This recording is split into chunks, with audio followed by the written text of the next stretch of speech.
memang ada yang mengatakan, kritik yang mengatakan bahwa tapi IKN bukan solusi satu-satunya. Betul.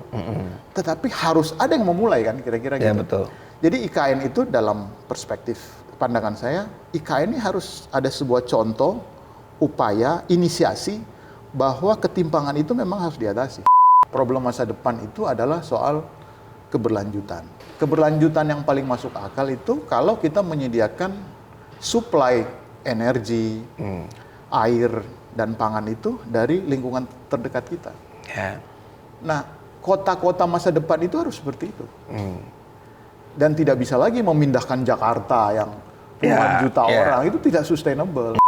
Sebenarnya kita mau membuat Jakarta baru, atau ini memang benar-benar peradaban yang baru yang benar-benar kita benar-benar menciptakan sesuatu yang bahkan kita nggak pernah imajinasikan gitu, Pak. Beban Jakarta sudah terlalu besar.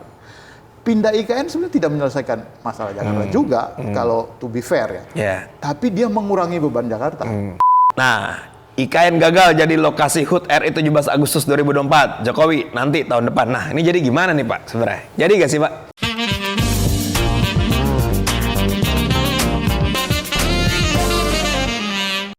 Ya, ngobrol lagi dari podcast Binagra bersama Bapak Binyo, Deputi 4 Kantor Staf Presiden.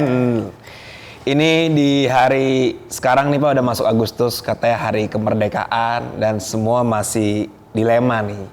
Jadi upacara gak sih sebenarnya di KN? Bahkan ada liputan seperti ini nih Pak. Nah, IKN gagal jadi lokasi HUT RI 17 Agustus 2024. Jokowi nanti tahun depan. Nah, ini jadi gimana nih Pak sebenarnya? Jadi gak sih Pak? Jadi dong. Jadi kalau di media tentu belakangan kita lihat banyak noise ya. Tapi saya kira itulah mungkin saya kira media biar menarik yang diangkat noise. Noise ya.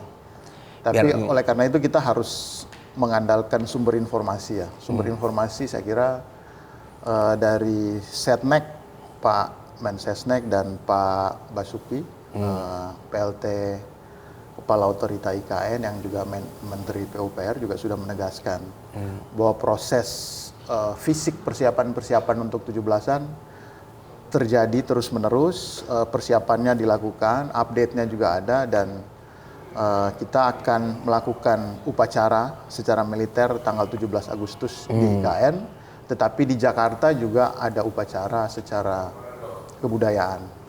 Jadi ini paralel. Jadi Mas sebenarnya nggak usah dipusingin lah, tinggal pantauin aja ya di pemberitaan laporan-laporan dari otorita maupun dari kementerian terkait yang di sana ya Pak ya. Tapi sebenarnya aku mau bawa kita flashback dulu nih Pak. Kadang kan orang selalu nanya kapan jadinya gitu. Kita nggak pernah nanya kenapa sih kita butuh IKN ini gitu Pak. Kalau dari Bapak, why-nya apa nih Pak? Ya saya kira ini pertanyaan penting yang harus kita selalu angkat tentang kenapa sih harus pindah kan kira-kira itu. Saya kira ada problem masa lalu, masa kini, dan masa depan yang akan dijawab oleh IKN ini. IKN bukan satu-satunya jawaban, tetapi kesungguhan untuk jawaban itu perlu terlihat. Dan IKN ini adalah sebuah simbol yang tepat untuk menjawab. Persoalan pertama adalah soal Jawa sentris kan. Kita tahu ya, ketimpangan Jawa luar Jawa itu kan sudah terjadi selama puluhan tahun. Betul. Dan kita bisa lihat data-data kontribusi pertumbuhan ekonomi Jawa itu terkonsentrasi di Jawa semua. Sangat besar, hampir 60%. Yang lainnya adalah kontribusi dari gabungan dari berbagai pulau. Dan ini nggak akan pernah teratasi kalau tidak ada upaya yang cukup serius untuk mengatasi itu. Karena apa? Magnetnya terlalu besar untuk terus membangun Jawa itu. Karena infrastruktur dibangun terus, fasilitas dibangun terus, sehingga otomatis orang, publik, masyarakat itu akan tertarik ke sana sebagai magnet. Saya beri contoh, saya orang daerah sebetulnya. Saya Manado ya, dari Manado. Dan ketika saya lulus SMA, bapak saya sudah mempersiapkan rumah di Jakarta supaya saya bersekolah di Jakarta. Karena fasilitas tadi. Berapa banyak yang seperti saya? Banyak sekali. artinya ketika orang mendapatkan jabatan tertentu yang lebih baik di daerah, dia akan cenderung membeli aset. Ya. Atau dia punya kenaikan secara sosial ya, mobilitas sosial dia naik, secara ekonomi, kelas ekonomi dia naik, dia cenderung akan pengen punya properti, apartemen atau apapun ya. Ini secara gampang lah, secara gampangan kita melihatnya. Nah sehingga setiap kali Jakarta dibangun, tambah tol, tambah lagi perumahan. Di dekat pintu tol. Makin numpuk lah. Itu yang pertama. Sehingga kalau tidak ada upaya untuk mengimbangi kecenderungan ini, maka ini akan terjadi terus-menerus. Memang ada yang mengatakan, kritik yang mengatakan bahwa, tapi IKN bukan solusi satu-satunya. Betul. Tetapi harus ada yang memulai kan, kira-kira gitu. Betul. Jadi IKN itu dalam perspektif pandangan saya, IKN ini harus ada sebuah contoh, upaya, inisiasi, bahwa ketimpangan itu memang harus diatasi dengan sebuah model. Tetapi dia tidak boleh menjadi satu-satunya solusi, karena itu tidak masuk akal. Artinya harus ada epicentrum selain IKN di Sumatera, di Kalimantan Tengah, Kalimantan Barat, Kalimantan Selatan, Sulawesi, sampai Papua. Barulah kemudian pemerataan itu bisa terjadi. Nah itu problem pertama, problem problem masa lalu dan problem saat ini masih terjadi kan, kira-kira seperti itu. Lalu kita punya problem masa depan juga. Problem masa depan itu adalah soal keberlanjutan. Keberlanjutan itu kan kita menghadapi perubahan iklim. Betul. Kita menghadapi keberlanjutan itu kan intinya kan air, pangan, energi. Sama demografi sebenarnya Pak. Demografi, betul. Demografi. Yang juga terkait sama mobilitas penduduk tadi kan. Itu membutuhkan sebuah desain kota yang non konvensional. Yang dimana ketika terjadi gejolak, ancaman dari perubahan iklim kan salah satunya kan mobilitas orang akan mudah lagi ya. Karena cuaca, karena menjadi terlalu mahal, energi fosil kan menjadi terlalu mahal. Keberlanjutan yang paling masuk akal itu kalau kita menyediakan supply energi, air dan pangan itu dari lingkungan terdekat kita. Nah, kota-kota masa depan itu harus seperti itu. Dan tidak bisa lagi memindahkan Jakarta yang puluhan juta orang, itu tidak sustainable. Sekarang aglomerasi Jakarta berapa? 35 juta orang. Betul. Itu kan seperti kanker itu. Kalau nggak di stop, bagaimana supply tadi? Pasti akan ada isu sosialnya, isu politik macam-macam. Nah, balik lagi ke IKN. IKN itu sebenarnya desainnya itu sebetulnya itu Smart Forest City itu untuk menjawab itu. Makanya ruang hijaunya kan di atas 70%. Itu untuk memudahkan dia mendapatkan supply pangan, makanya ada berapa persen, 10% kalau nggak salah, budidaya, lalu energinya energi terbarukan, lalu air juga disuplai dari bendungan di sekitarnya. Itu sudah dipikirkan. Tentu ya, ini idealnya rencananya. Apakah itu terwujud seperti itu? Ya itu tantangannya. Saya nggak bisa menjamin rencana. Karena itu proses yang nggak akan selesai juga. Walaupun infrastrukturnya selesai, masih ada dinamika-dinamika yang lain juga Pak. Tapi sebenarnya aku mau tanya gini Pak. Sebenarnya kita mau membuat Jakarta baru atau IKN sebagai Jakarta baru, atau ini memang benar-benar peradaban yang baru yang benar-benar kita benar-benar menciptakan sesuatu yang bahkan kita nggak pernah imajinasikan gitu Pak di IKN gitu Pak. Semua orang barangkali mikirnya pasti bakal jadi Jakarta kedua nih gitu kan. Saya kira itu persepsi umum tentang kita kan melihat kota itu seperti Jakarta. Karena itulah asosiasi yang kita dapatkan ketika lihat kota ya Jakarta. Tapi sebenarnya kan tidak seperti itu. Seperti tantangan perubahan iklim itu tidak memungkinkan lagi sebuah kota yang berkelanjutan kalau modelnya seperti Jakarta. Betul. Yang puluhan juta orang ada di situ. Itu tadi lagi-lagi keberlanjutannya bagaimana? Kalau dia bertumbuh, pertanyaannya alam ini kan sumber dayanya terbatas. Betul. Bumi ini nggak nambah loh. Jadi ukurannya tiba-tiba tambah gemuk tambah banyak airnya atau tambah banyak tumbuh-tumbuhannya malah berkurang. Tumbuh-tumbuhannya kan karena deforestasi dan sebagainya. Jadi dari situ saja logika kita adalah kalau kita membiarkan sebuah kota itu berkembang secara liar, maka supply tadi energi, air dan pangan itu pada satu titik akan berhenti. Ini secara matematika aja lah kira-kira gitu, gampang-gampangan. Oleh karena itu kita nggak mungkin lagi membangun kota seperti itu di masa depan. Jadi kita harus memunculkan imajinasi baru. Kota baru itu harus kota berkelanjutan. Kira-kira penduduknya nggak usah banyak-banyak banget.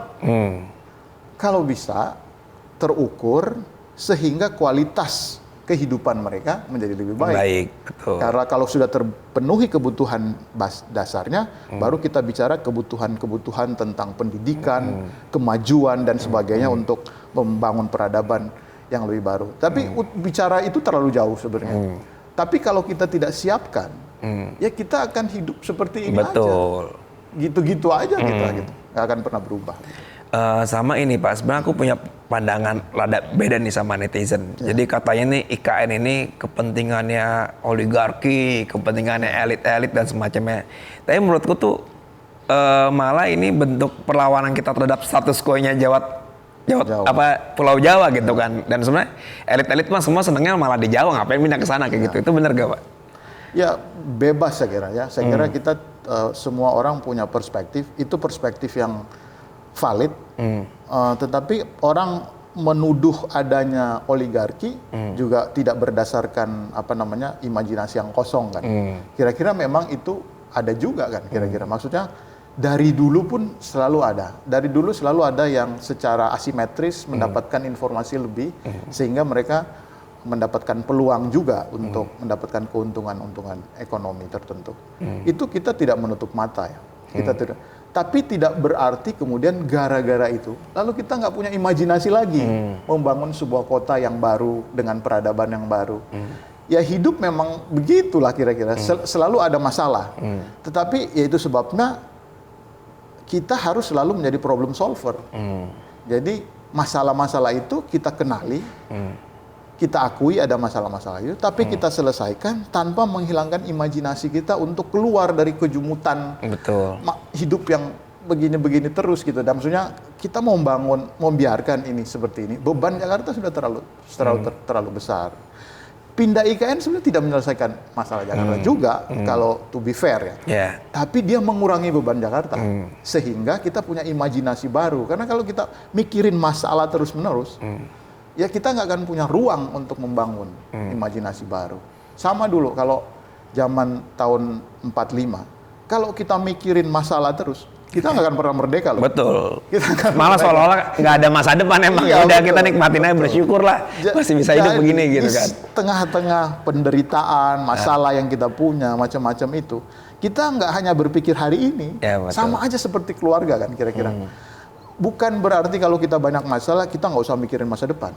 Kita mikirin aja, kita makan hari ini, sama kita beli obat hari ini, atau biaya sekolah SD. Besok-besok kita nggak usah pikirin. Menurut saya itu nggak, dalam perspektif saya, itu bukan sebuah pilihan yang bijak. Sesusah-susahnya kita hari ini, kita harus tetap punya imajinasi tentang masa depan. Setidaknya untuk anak-anak kita, untuk generasi baru. Ya, betul. Nah ini yang harus kita siapkan gitu. Apalagi kita sebagai negara, sebagai pemerintah. Sebagai pemerintah, dan bukan cuma pemerintah sih sekarang. Sekarang participatory governance ya. Jadi sebanyak masyarakat juga harus berpikir demikian supaya bisa survive, bisa resilient Indonesia ini. Kalau semua orang kita ajak berpikir jangka pendek masalah-masalah, yang mikirin jangka panjangnya kapan? Gitu. Oke. Tapi ini Pak, kan sebenarnya kalau bicara generasi muda yang hari ini dipastikan ke IKN kan ASN-ASN muda nih Pak. Nah sebenarnya kalau dari perspektif generasi muda itu gimana tuh Pak ASN-ASN ini? Emang mau pindah atau gimana tuh Pak? Ya saya kira ASN ini punya masalahnya sendiri juga ya, tantangannya sendiri juga.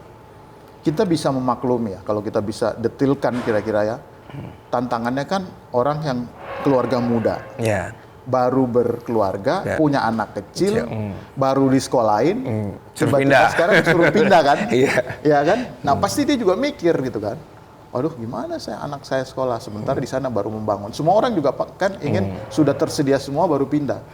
Tapi kalau begitu ya nggak jadi-jadi, nggak mulai-mulai kita pembangunannya kan. Nah, itulah tantangan yang harus kita hadapi. Kalau menurut saya apa yang sedang dilakukan oleh Pan RB memikirkan insentif itu sesuatu yang bagus juga. Jadi harus ada insentif supaya kerisauan ASN muda itu terwadahi, bisa diselesaikan. Tapi kita harus ingat juga, di sana itu ada orang-orang lokal, masyarakat IKN, masyarakat Indonesia Timur, Indonesia Tengah, yang juga ingin berpartisipasi dalam pembangunan. Kita harus juga pikirkan tuh mereka. Nah, saya kira kalau di Pan RB juga dipikirkan kalau dalam rekrutmen ASN ini kalau nggak salah 5% untuk dipindahkan ke IKN kan. Artinya adalah komposisi yang baik itu adalah yang dari Jakarta, yang dari Jawa misalnya di pusat saat ini sebelum pusat yang di sana pindah ke sana itu harus ada sebagian karena supaya terjadi transisi yang baik. Tetapi jangan semuanya orang dari sini. Ambil juga orang dari sana, di mix, sehingga mereka itu juga bersama berkembang. Nah, supaya tidak muncul isu lain, IKN diinvasi orang Jawa lagi. Orang Jawa, nah, itu kan masalah juga. Iya, di kayak Orde Baru ngirim-ngirimin orang Jawa doang ya Pak. Jadi semua apapun yang kita lakukan pasti punya implikasi, punya masalah. Jadi yang harus kita lakukan adalah mengatasi terus-menerus masalah itu dan memikirkan perspektif sebanyak mungkin perspektif untuk menjawab masalah itu. Karena kalau kita jawab masalah satu, ada masalah lain yang nggak kita jawab gitu. Nah, ini yang kan bagaimana membuat public policy, kebijakan publik kan menjawab berbagai masalah dalam perspektif yang komprehensif. Nah, ini Pak, mungkin pertanyaan terakhir ini udah mau 17 Agustus lagi nih. Tinggal beberapa hari lagi. Sebenarnya harapan atau ekspektasi Bapak terkait pelaksanaan upacara di 17 Agustus itu seperti apa gitu Pak? Dan apa yang perlu kita galang antusiasmenya ke anak-anak muda itu apa sebenarnya gitu? Ya, saya kira ini sebuah peristiwa yang monumental ya. Lepas dari pembangunan fisik IKN yang masih berproses ya, ini kan fasenya panjang. Tetapi inilah pertama kalinya kita memusatkan meskipun secara paralel di Jakarta dan Nusantara itu upacara 17 Agustus kenegaraan dilakukan di Pulau Kalimantan. Ini sebuah simbol yang perubahan yang menurut saya, simbol yang tidak terbayangkan sebelumnya kan. Sekarang orang merasa, kita benar-benar yang di Indonesia Timur, Indonesia Tengah, ternyata memang fokus pemerintah memang untuk semua. Nah, inilah Indonesia sentris yang diwujudkan. Memang simbol, belum semuanya. Tapi tetap bakal dicatat dalam sejarah ini nanti. Tetap penting. Sama seperti kita dulu belum merdeka tapi sudah 28 Oktober 1928. Sumpah Pemuda. Ya belum apa-apalah, baru ngumpul-ngumpul doang kan kira-kira itu bikin. Tapi itu sebuah milestone ya. Milestone di mana kita maju, kita berkomitmen untuk mewujudkan imajinasi kita tentang Indonesia yang lebih baik. Sama lah kira-kira menurut saya, kita melihat itu. Jadi kita harus mensyukuri setiap momentum itu, supaya dia menjadi modal untuk bergerak mewujudkan imajinasi tentang Indonesia yang lebih baik. Karena imajinasi harus terus ada. Betul. Gitu. Thank you Pak Binyo udah ngobrol-ngobrol. Semoga lancar 17 Agustus. Amin. Untuk urusan-urusan teknis bagaimana pelaksanaan dan semacamnya sudah bisa dipantau lewat media dan Google. Tapi setidaknya kita tahu kenapa IKN jadi penting karena ada sesuatu yang lebih besar yang kita harus wujudkan di masa depan. Terima kasih Pak Binyo. Sama-sama. Ngobrol lagi di Binagraha. Bye-bye.